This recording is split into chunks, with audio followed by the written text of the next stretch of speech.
Itu, Pak. Bila boleh saya silakan Pak. Kalau Pak Samuel saya juga ini termasuk penggemarnya nih. Saya kagum dengan gaya debatnya. Silahkan Pak Samuel. Oke, saya bantu jawab ya. Di situ kan pertanyaan Anda tadi, kenapa Yesus berkata Allahku, Allahku, pakai ku jadi Li, Eli, betul ya Pak? Betul. Oke. Ya, jadi Yesus di situ mengulangi nyanyian Raja Daud, Pak. Oke. Nah, gini Pak, sebentar. Yesus itu adalah satu tokoh oknum yang harus diberitakan oleh para nabi dan para raja-raja Yehuda. Nah, jadi Daud itu menuliskan tentang Yesus, apa yang akan Yesus ucapkan. Lah Daud mengucapkannya persis yang diucapkan oleh Yesus, maka Yesus harus menggenapi apa yang dikatakan oleh Daud. Kalau Yesus nggak ngomong begitu, maka Yesus tukang bohong. Sekarang Bapak baca Mazmur 22 ayat 1. Ya.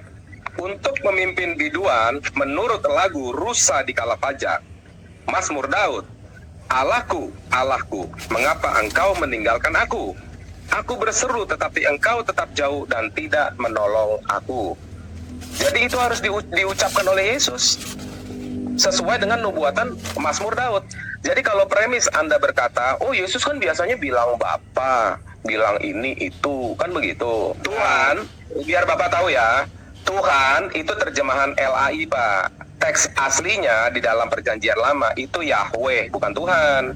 Nah, di dalam perjanjian yang baru, karena orang Israel 4 abad sebelum kedatangan Yesus sudah menuliskan dalam kitab Septuaginta kata Yahweh, Yehovah ditulis menjadi Adonai.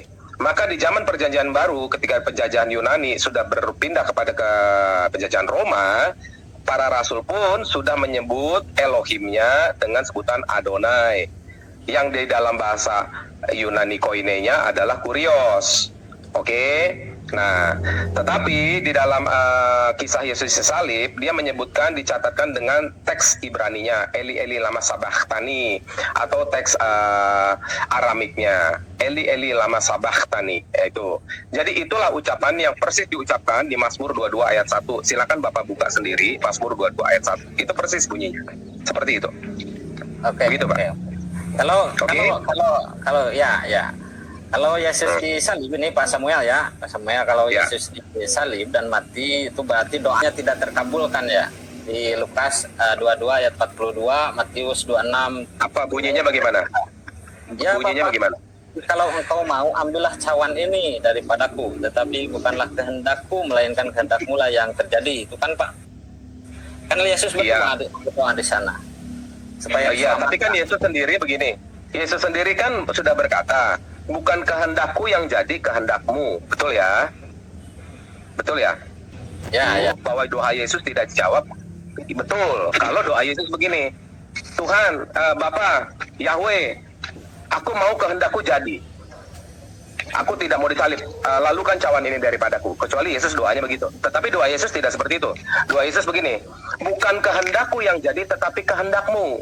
Jadi Anda tidak bisa menuduh bahwa doa Yesus tidak dijawab, karena kata-kata Yesus bukan kehendakku yang jadi tetapi kehendakmu. Nah, jadi nggak bisa Anda pakai tuduhan seperti itu. Oh, berarti Yesus tidak rela ya disalib dia? Oh iya, di dalam kedagingannya dia tidak rela.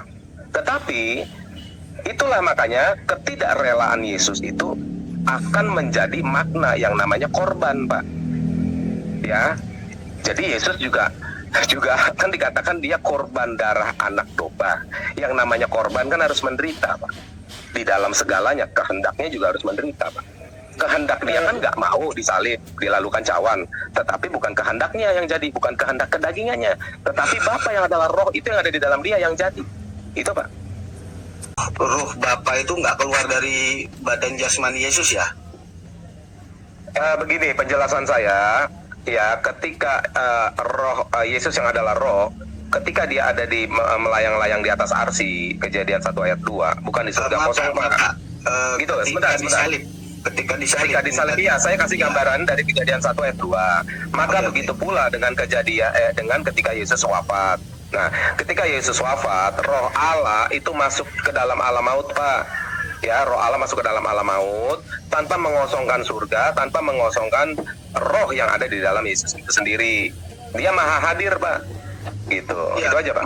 maksud saya gini, pertanyaan saya, ketika Yesus mati itu roh Bapa itu keluar apa enggak ya dari badannya? Saya tidak bisa menjawab itu, tetapi saya jawab dengan ayat Alkitab yang ada saja, dan saya tidak mau menafsirkannya. Yesus berkata, Eli, Eli, lama sabatani, Allahku, Allahku, kenapa engkau meninggalkan aku? Oke? Berarti keluar. Saya nggak bisa jawab dia keluar.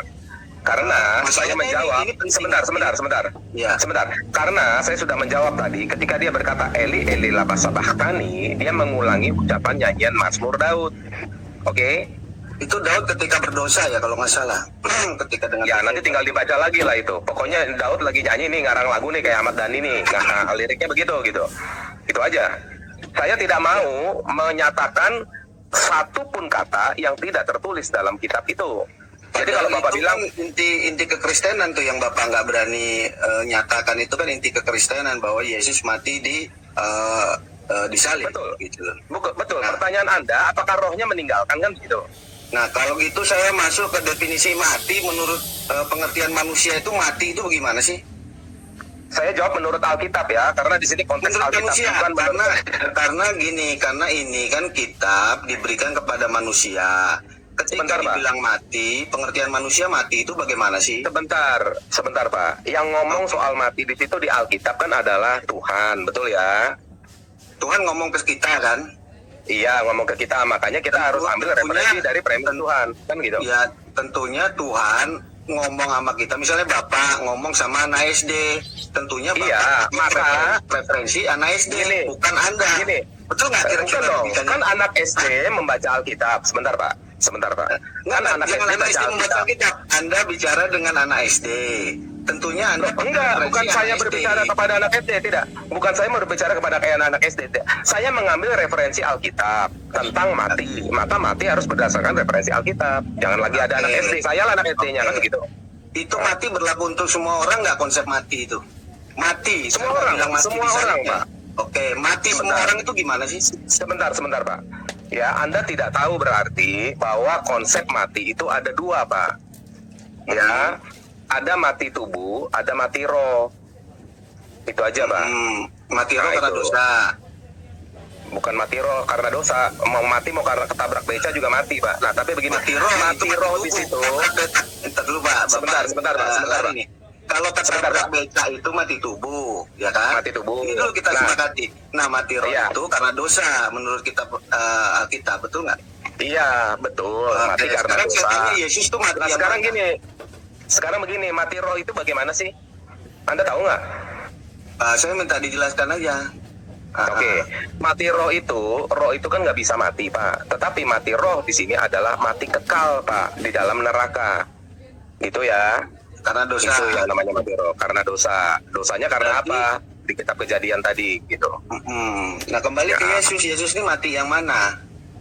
Yang model ketabrak becak atau mati roh yang masuk neraka? Nah, jadi begini, Yesus kan mati di salib nih. Lalu rohnya masuk ke dalam kerajaan maut. Nah, kalau kamu bilang Yesus sebagai roh Allah mati tidak di alam maut, tidak, Pak. Karena kenapa? Hari ketiga dia bangkit, Pak. Gitu. Oke?